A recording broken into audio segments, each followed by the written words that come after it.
I would categorize like the dollar and Bitcoin as objects of or stuff of fiction, just like butterbeer. There's a physical tie with Bitcoin that we don't see in the production of dollars. Dollars are produced like Federal Reserve banknotes.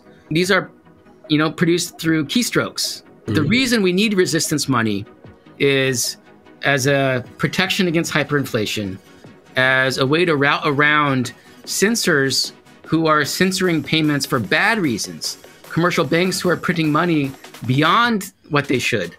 Perfection is the ideal, right? If Bitcoin were perfect, why would we have Bitcoin core developers? Why would we have developers working on layer 2s? Why would we have to continue to fix bugs? So of course, Bitcoin isn't perfect. Now, you can ask about particular aspects of Bitcoin and say, well, was that the perfect choice?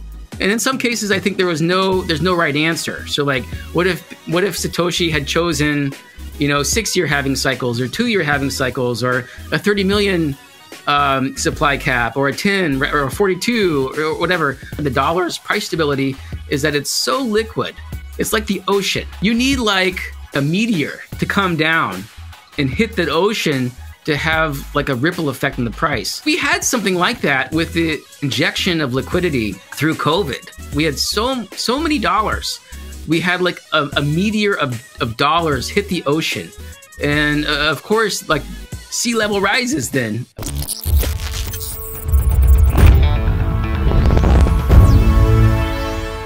So today we're talking to Craig Warmke. He's a fellow of the Bitcoin Policy Institute, a professor of philosophy, and a co-author of the book Resistance Money. I ordered it. It came yesterday. Unfortunately, you couldn't read it yet. So what is money fundamentally? Is it a social construct, a technology, or a natural phenomenon? Yeah. What do we need it for? That's a great question. So first, I think we need to separate two issues. One, whether something serves as money, and then secondly, the kinds of things that can serve as money. So the kinds of things that can serve as money needn't be social constructs at all. They can be things like gold or cigarettes, or actual coins. And so those aren't necessarily social constructs. Those are physical objects. And but there's a second question, which is whatever it is that you have that might serve as money, what would make it serve as money? And I think that's where social construction comes in. So I think money, as economists define it, is a commonly accepted medium of exchange. Okay, so once you have coins or chunks of gold or pieces of paper or cigarettes, you might want to use them as a medium of exchange because that greases the skids of trade. And so, if I want bananas and you don't have bananas, you only have oranges, but some other guy has bananas who wants your oranges, then we can try to figure out a way to barter with each other in a string of trades in order to ensure that everyone gets what they want. As you might expect, if we were to do this, trade is going to be fairly rare and difficult and burdensome. But if we had something that everyone wanted, then I could give someone dollars for their bananas to get the bananas that I want.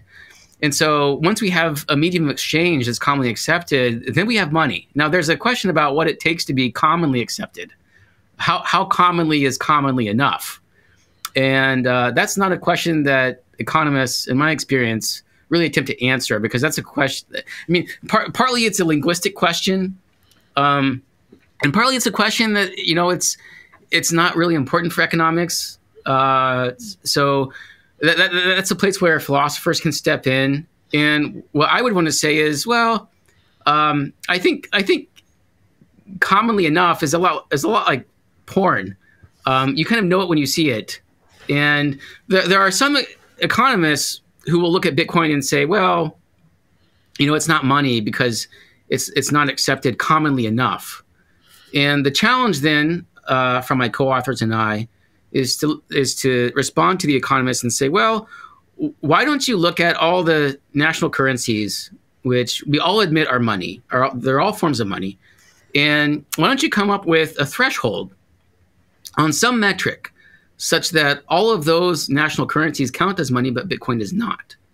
And so we've been unable to find such a threshold for any given metric that would meet those criteria. And as a result, we think that Bitcoin is has a good enough claim to being money as other forms of money. And so once we separate these two things then, about the things that can serve as money and then what money is in itself, we can ask about what other kinds of things can serve as money. And it turns out that, well, abstract stuff or abstract things can serve as money too, as long as they're scarce enough, not subject to copy and paste. And this is also true for the dollars that we trade around on dollar bills. And this is not very well recognized. So, if I pull out a dollar bill, there's a tendency for people to think that the bill is the dollar. But the bill is just a piece of paper. It may have a 1 on it, and that signifies the amount of dollars that we're willing to trade other goods and services for.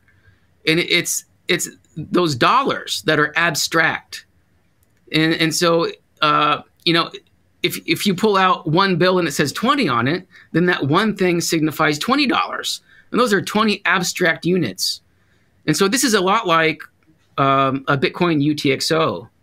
When we sling around Bitcoin across the network to different addresses to each other, Bitcoin UTXO might have 10 Satoshis or 100 million Satoshis for one Bitcoin. And those are just abstract units too. And so, Satoshis never, it wasn't a guarantee that Satoshis or Bitcoin would ever serve as money. They were just the sort of abstract units that were representable by these UTXOs on the Bitcoin network. Just as, dollar units never needed to be money. So there's a question about what those things are. For gold, we have something like a mineral. We have coins. We have maybe cigarettes in some contexts. Those are physical things. There are also abstract things like dollar units or Bitcoin units or Satoshis. And then once we start using those things as a medium of exchange, and then we can kind of bootstrap them into the status as a monetary asset. Yeah. So when they're abstract, do they exist? Where's the dollar if it's just an abstract representation? It's a great question. So it depends on which philosophers you ask. So some philosophers think that abstract things are they don't exist in a place, in a physical place per se, but they exist in something like Plato's heaven. So there's like an abstract realm in Plato's heaven. In Plato's heaven, yeah. So there's like another realm where abstract objects exist, and you might find numbers there. Where I put there in quotes, even though there's no place where these abstract things are. So like numbers are abstract and they exist, and they don't seem to be things that we can push and pull. But we know about them. We can use them to count. We use them to number things. We use them to measure. And so some people, the Platonists think that numbers and other abstract exist in a kind of abstract realm. And then there are other more Aristotelian philosophers who think that abstract objects are they're kind of part and parcel of the world itself. So they inhere in objects within the world. And so you might have like the number 1 existing in every place where there's one object. Or you might have, the color blue or something really existing in the things that are blue. Now, so it depends on what kinds of philosophers are around when you ask the question. You'll get different answers. Myself, I'm I guess I'm more of a Platonist. And so I think that the numbers exist. They would exist even if the universe did not. And so I also think that there's a complication here with things like dollars and and Bitcoin, because that's not fully true of dollars and Bitcoin. I don't think that dollars and Bitcoin would exist if the universe didn't exist. I think that in some sense, human beings had to be around to think them and to hold them in their concepts. So in a way, like, dollars are a kind of collective fiction. So if you read the Harry Potter series, there's you'll find sentences about butterbeer. It's a kind of fictional stuff within the story, and it's supposed to taste good and so on. And butterbeer, of course, doesn't exist, but the story had to exist in order for us to be able to talk about butterbeer. And you can imagine, that story, the Harry Potter story, continuing. So that in, like, I don't know how many books there were, like 7 or something. Like in the 8th book, it's just a story about batches of butterbeer being passed around amongst the different co-authors. And I think that's basically what's happening in the Bitcoin ledger, that we have this kind of collective fiction that users like you and me who transact in Bitcoin, we are writing those chunks of text that are passing Bitcoin like to and from each address. And as a result, I think that although Bitcoin is abstract, it's not abstract quite in the way that numbers are, because they depend on human intellectual capacity, just like dollars. But they do exist in the kind of way that numbers do, in that they are not located anywhere. And so I would categorize like the dollar and Bitcoin as objects of or stuff of fiction, just like butterbeer. But other than, let's say, proof of stake coins, they have a real physical connection, right? In mining. So that's right. Real physical connection there. Yeah, I'm still I have to wrap my head around it. What do you think is fiat money at its core in comparison? Yeah, so if we keep running with this analogy, with Bitcoin being like a fictional substance, and I think I think it's not just an analogy. I think that's like the way it is.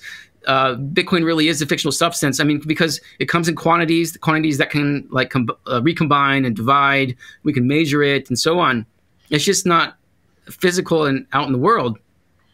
And I think the main difference between it kind of is, right? I mean, it is it has a real physical connection, and math and numbers is physically represented in the world, of course. Sure. I think the main difference between fiat currencies and Bitcoin is that so with something like the dollar, we don't have I guess there are two main differences. One, there's no overarching ledger that can serve as like the story where every movement of the dollar is captured in the story, as we have with Bitcoin on the base layer. But secondly, the dollar is more like butterbeer in the Harry Potter books, and that there's like a single author. So there's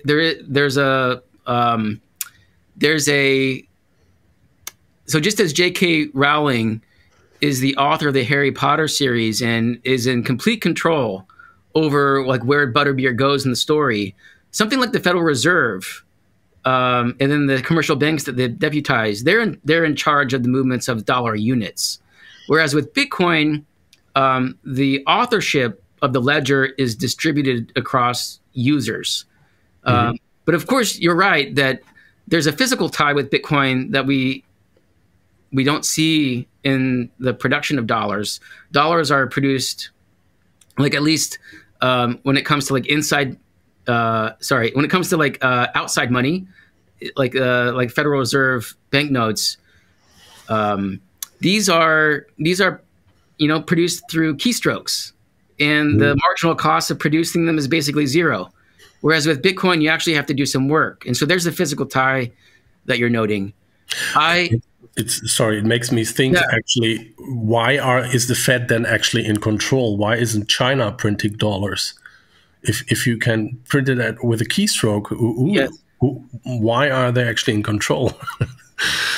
Yeah, good. So, I mean, one question concerns like whether the people would believe that they're dollars. So does like the Chinese Federal Bank have the standing to produce dollars, or if they did produce something that they called dollars, I mean, you could call it whatever you want, but would those be like dollar star, so that people would be keeping track of Chinese dollars rather than U.S. dollars? They can blend it in. They can make it. Yeah, maybe so. Maybe so. The point about the physical tie and the production of Bitcoin, I think, is important because this concerns our rights to publication in the story. So if you think of Bitcoin blocks as like chapters in the Bitcoin story, then you only get to have the privilege of publishing the next chapter if you've used electricity to produce enough hash cycles in order to find a nonce below a certain threshold and produce this chapter. And that's just not true. That's not true with the Federal Reserve. The publishing rights there are granted through the authority and power of the United States government. This is a highly centralized. Yeah. Does the pursuit of money align with or conflict with humanity's moral and spiritual goals? So can you go for the money and still do good stuff, or does that conflict with each other? In terms of like centralized fiat currencies? No, in terms of like trying to become wealthy, is that a good thing? I see what you mean. Well, there's a long-standing and ancient tradition that would say that greed is a vice, and it's a vice because you value money over the things that you should value more, in which themselves have more value. Things like family, charity. So I think like the difference between greed and generosity really like bubble up to the top when we talk about charity. Can a truly greedy person give to charity? Like, and maybe in some cases, yeah, if they want to get something out of it, if they want to grandstand and show that they're a generous person so that people think well of them, okay, sure. But like a truly generous person who gives in secret, can you really be greedy? Well, probably no. And so I think greed is a vice. It's vicious. To the extent that we're greedy, we are not virtuous people. But of course, given that money exists, I mean, we do need money to live. That's how we do give to charity. We have to have money in order to give. You have to have money in order to eat and feed your family and provide a shelter and so on. So I think having a desire for money is not necessarily vicious. But there's probably like a range, like a golden range on the spectrum, where you desire money enough in order to use it for the good things, but you don't desire it too much for its own sake, because you're valuing something that should not be valued to that extent. Yeah. Yeah. What do you think? If you value it too much, do you take something away from the others, or do you not? I don't know. And why do we need resistance money? You wrote a book about it. That's right. Well, we don't live in the perfect world. And so I think if the world were more like a utopia, we wouldn't need resistance money at all. If we could trust the authorities who run our payment networks, who run our banks, who run the central banks, I don't think there'd be any need for it. But not only do bankers sometimes abuse our trust. Central bankers abuse our trust by printing too much money. Not only do payment processors kick people off payments networks when they engage in certain kinds of disfavored activism and whistleblowing and so on, but also, there are trusted parties who don't exist in places where people might need trusted parties. So think of people who live in geographic areas where there's inadequate payments infrastructure. So if we lived in a utopia where everyone had payment structure, where all the central banks were running well, where all the commercial banks were running well, where all and only the bad actors were debanked and their payments were blocked for all and only good reasons, then we wouldn't need resistance money. But the reason we need resistance money is as a protection against hyperinflation, as a way to route around censors who are censoring payments for bad reasons, commercial banks who are printing money beyond what they should. Bitcoin serves as resistance money for all these reasons. It can provide an escape hatch for people who need money in these situations, and especially for people who have no other recourse. Yeah. And so is Bitcoin the perfect money, or? Yeah. So this is people get a little, especially Bitcoiners, they get a bit uncomfortable when I say that Bitcoin is imperfect. But perfection is the ideal, right? And so if Bitcoin were perfect, why would we have Bitcoin core developers? Why would we have developers working on layer 2s?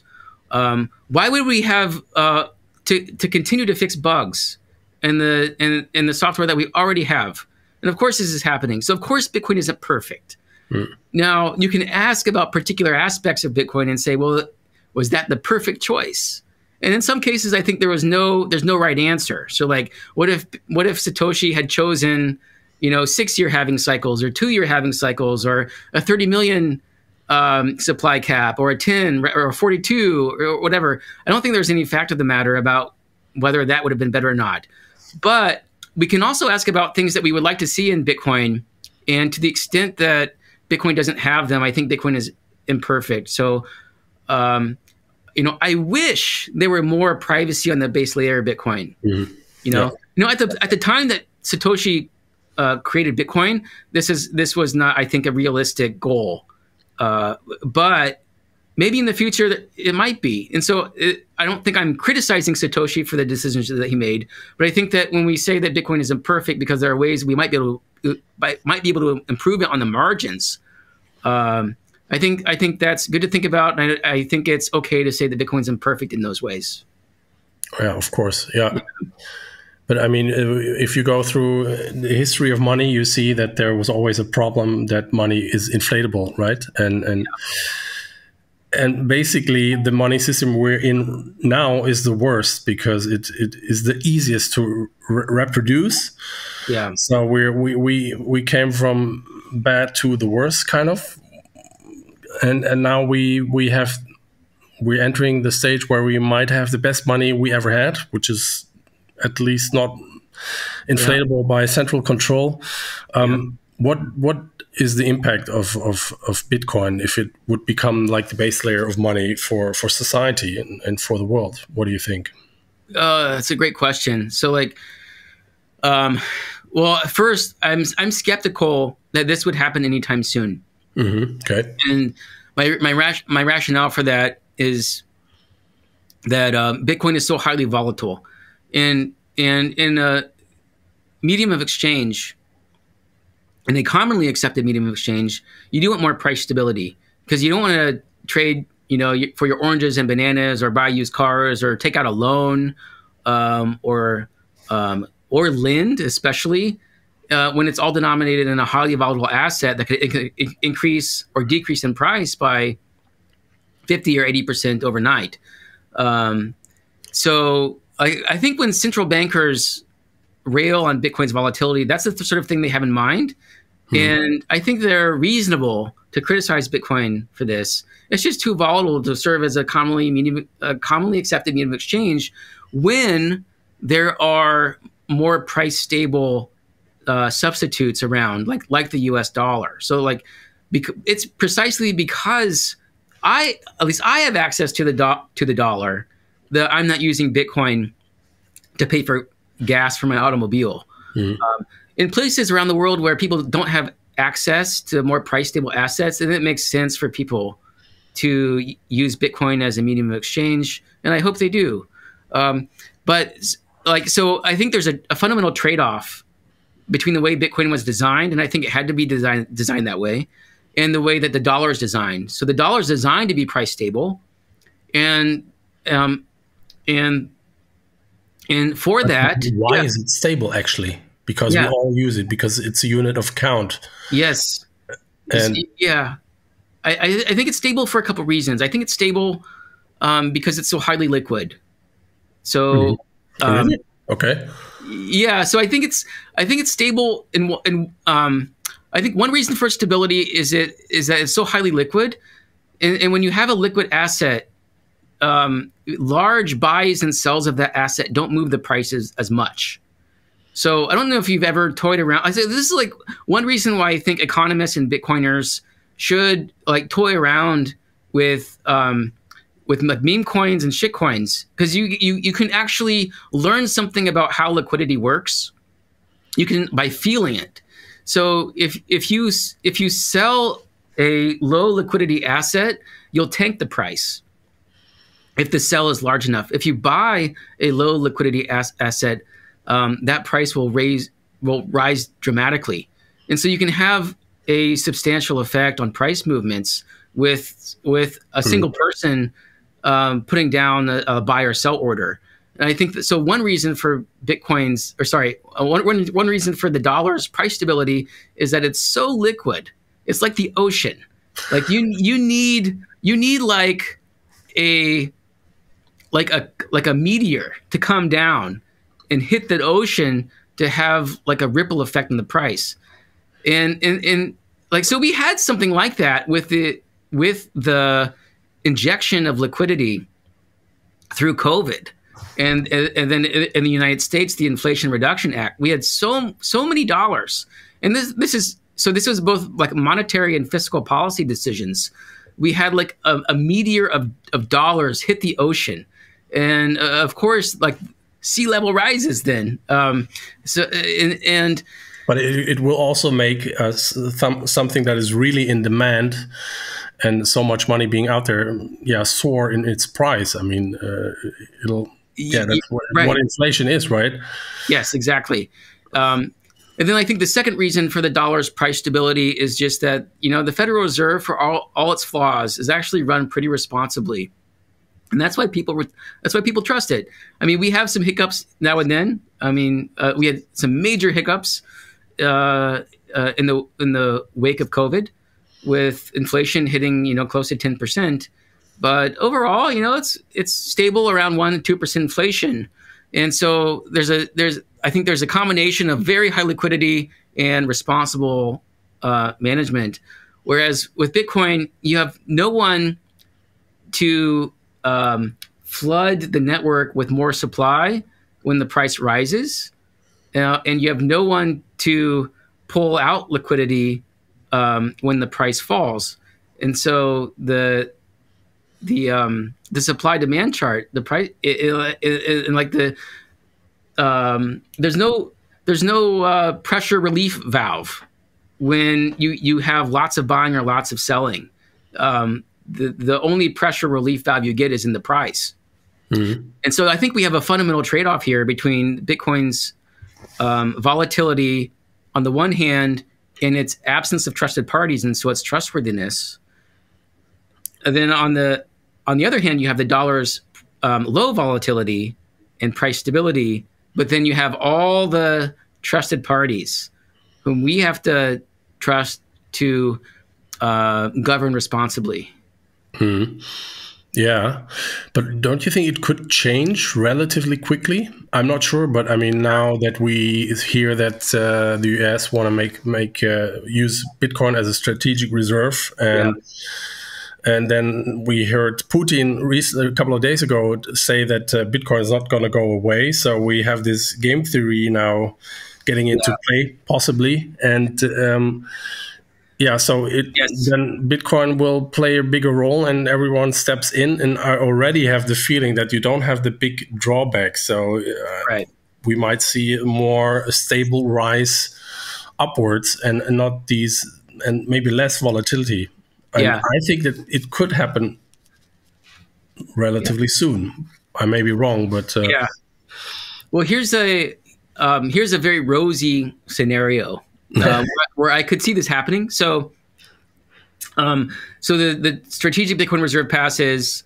Like other central banks get on board because they don't want to be left behind. So everyone desires not to be last, and so they're all stumbling over each other to grasp more Bitcoin. And then nation states who don't trust each other want to use Bitcoin as a neutral monetary asset. Okay, so like fast forward. I mean, let's say this happens within the next few years. Bitcoin's trading at like some absurd price level, like $10 million or something. And then what you would get is that you would get one of those two features that accounts for the dollar's price stability, which is the high liquidity. So the more liquid an asset that Bitcoin is, the less of an effect large buy and sell orders would make. why would it be more liquid if the price goes up? So what I'm thinking is that it's not just that the total market cap goes up, but when you reach a saturation point, and then there are Users. what's that? A saturation point of users? Saturation point of users, saturation point of adoption, and then what you have conceivably is a very deep order book, so that you have to have very large buys and very large sells in order to move the price at all. And so like the depth of the Bitcoin order book would be so high because Bitcoin is so liquid.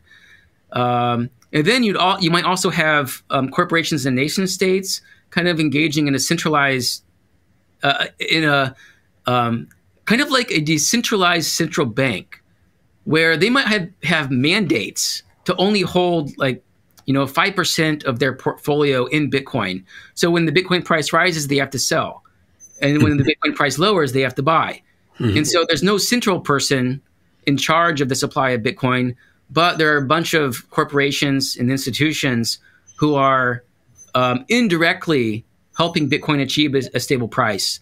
So I think that could happen, and you might be right. It could happen a lot sooner than what we think. And so that's a rosy scenario. That's one that I would not be upset if it happens. But I think there might be real consequences, some negative, if that were to happen, especially if it happened too soon. Yeah, for those who are not in Bitcoin, probably. And these are people. This is our family. These are friends that we couldn't orange pill yet. Yeah, so there are people who might miss out. Yeah. If the Bitcoin price rises too high, that incentivizes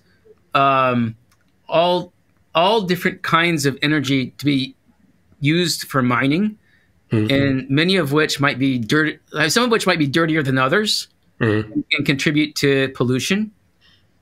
So my colleague Troy Cross, the philosopher who works on Bitcoin mining, and he was an environmentalist. He thinks that if the Bitcoin price rises too high, it would be disastrous. Because I mean, think about all these coal plants that are offline right now because they aren't profitable. Well, if the Bitcoin price rises very high very quickly, then get out all your old miners. Let's hook up the coal plant. Let's mine some Bitcoin, baby. I think that would likely happen, and that might not be good even for Bitcoin. That would be a real public relations nightmare.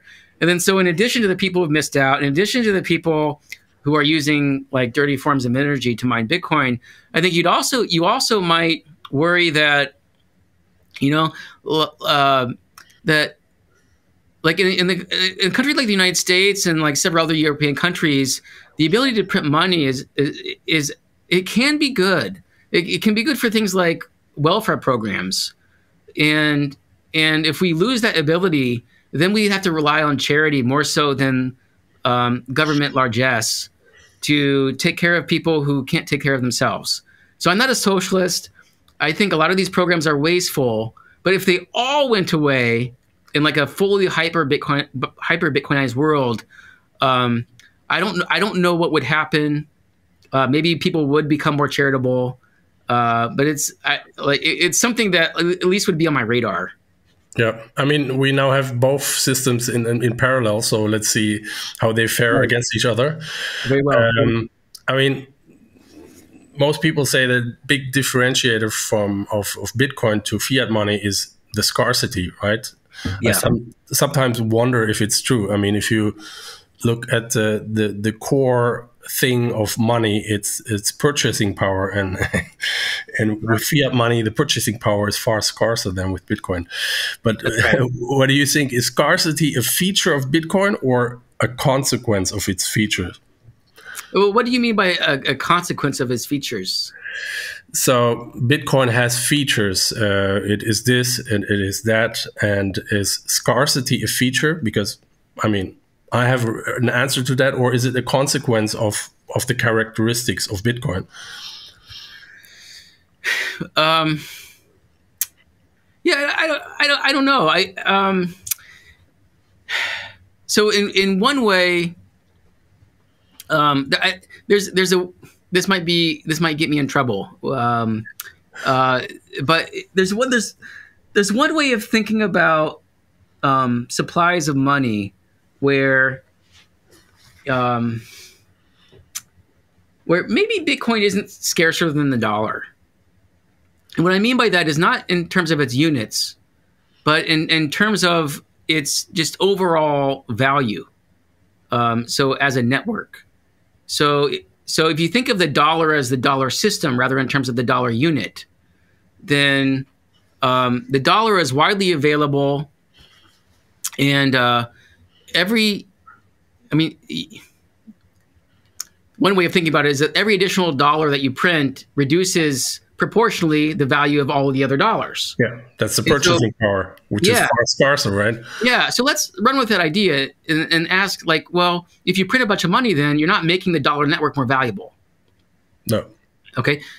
So with Bitcoin, then, if you have a finite supply, then how is so? Yes, Bitcoin's different than the dollar, and that has a finite supply of units. But you still have the value of the overall network, which could match the overall value of the dollar network. And so what happens when more people use Bitcoin, the Bitcoin price rises. And what happens when more people use dollar, the price stays more stable. And the dollar network basically stays consistent. So, I mean, all else being equal, I know, like, if more people are using the dollar, then GDP goes up, and then you can print more dollars, and the overall value of the dollar network goes up too. But all else being equal, I'm not sure that the dollar and Bitcoin are all that different. Yeah. What I meant is that I think scarcity always is like a relationship between supply and demand. And if there is demand, it already implies that there is value. And this always needs like exterior conditions. So you cannot, I often hear like Bitcoin is scarce by design, but if it was scarce by design, then you could replicate that design, then you could replicate scarcity, which leads to abundance. And it's contradictory in itself. So I don't think nothing can be scarce by design, because the characteristics cannot be scarce. It's limited. So I think the better term is. Okay. Yeah, that makes sense. That makes sense. I mean, so if you think about like copying and pasting the Bitcoin software and starting to run it on nodes with a small tweak so that you get a new network, that network is not copyable because you need to reproduce. You would need to reproduce all the nodes, all the social and physical infrastructure that's been built up around Bitcoin in order to achieve a similar kind of network effect, and that it's not something you can copy and paste. Yeah, exactly. You can copy and paste the code, but the fact that Bitcoin is scarce, and I believe it definitely is very scarce, is not only the design and the code, but it's the timing, the moment when it emerged, the network, how it grew, and it's probably not reproducible in that way. So with regards to value, what is value? Is it something inherent in an object or idea, or does it only exist because we assign meaning to it? Is there intrinsic value? What do you think? Oh, so this is a real can of worms, because okay, especially if you ask a philosopher, because economists and philosophers mean different things by intrinsic value. So if you ask an economist, so like if you ask an economist like what's intrinsic value, they might say something about like cash flow, non-monetary uses of something. So like companies have intrinsic value because they can give you cash flow, and other things have intrinsic value because you can use them. So like machines and cars, they have intrinsic value. If you ask a philosopher, do those things have intrinsic value? They'll just like look at you in a confused way. It's like, of course not. None of those things have intrinsic value, because intrinsic value has something. It's something more intangible. It has to do with like a thing's relation to like the good with a capital G. So like people have intrinsic value, and maybe nothing else. Maybe nothing else. And so, Bitcoiners sometimes mean something else by intrinsic value. They just mean that like it has value. And so like when an economist will say, well, Bitcoin lacks intrinsic value, my response is yes, it lacks intrinsic value in what we mean when the economists say it, because it has no non-monetary uses. It's basically pure monetary premium. So and that is just a consequence of its being an abstract substance. You can't do anything with it. It's just an abstract stuff. I mean, you can do things with the network and with the ledger. You can timestamp, you can do ordinals and all sorts of things. But with the asset itself, it's abstract. You can't do anything with it. And so it lacks intrinsic value in that way. It also lacks intrinsic value in in the sense that philosophers use. Like Bitcoins aren't people. And now Bitcoiners will say, no, it has intrinsic value because it's quote, backed by energy and the mining process, and that's a different use of backing than what economists mean when they say that a currency is backed or it's not backed. They mean something like a more basically like a mechanism of redemption. So like, the gold, like the dollar was once backed by gold, meaning that you could redeem your dollars for a certain amount of gold. And Bitcoin isn't backed in that way either. It's not. There's no redemption mechanism. It's just the abstract substance, and that's it. Now that's not to say that Bitcoin isn't valuable. Of course it is, but in order for it to have any value at all, it has to be extrinsic value. So the correct answer to the people who criticize Bitcoin when they say that, well, it's like a digital pog. It's useless. It lacks intrinsic value. The correct answer is yes. And there's this other thing. It's called extrinsic value, and that's what Bitcoin has. And well, what's extrinsic value? Well, it's something like having a price and being willing to trade goods and services and dollars for it. And the reason people do that is because Bitcoin is incredibly useful. Hmm. Yeah. Yeah. So, I mean, that's kind of also a little bit like the Austrian School of Economics, right? They might align better with the philosophical approach where they say everything is subjective, right? Exactly. Even gold has no intrinsic value. If I'm in a desert and I'm hungry and thirsty and I'm about to die, then gold isn't going to help me. Right. As a last question, I always ask my guests at the end of my podcast to share what they think is most important for newcomers to understand about Bitcoin in 30 seconds, because that's usually the time span that people have on social media. Sure. So if you had 30 seconds to orange pill a newcomer, what would you say? I'd say Bitcoin is special because it's neutral money, and it's the most neutral money in the world, and that's why people will want it. It's neutral in the sense that it's very difficult to censor your transactions. It's very difficult to increase the supply, and so it's not subject to traditional hyperinflation. And it's available on the internet everywhere where you have an internet-connected device, and so you're not subject to the absence or the presence or the absence of trusted parties who might abuse that trust. So Bitcoin is special. It's special amongst, both kinds of assets in the traditional fiat world and in the crypto world, because none of them are as neutral as Bitcoin. Great. Very nice. Thank you. I mean, thanks a lot for this excursion, philosophical approach. It was very interesting. Thank you for your time.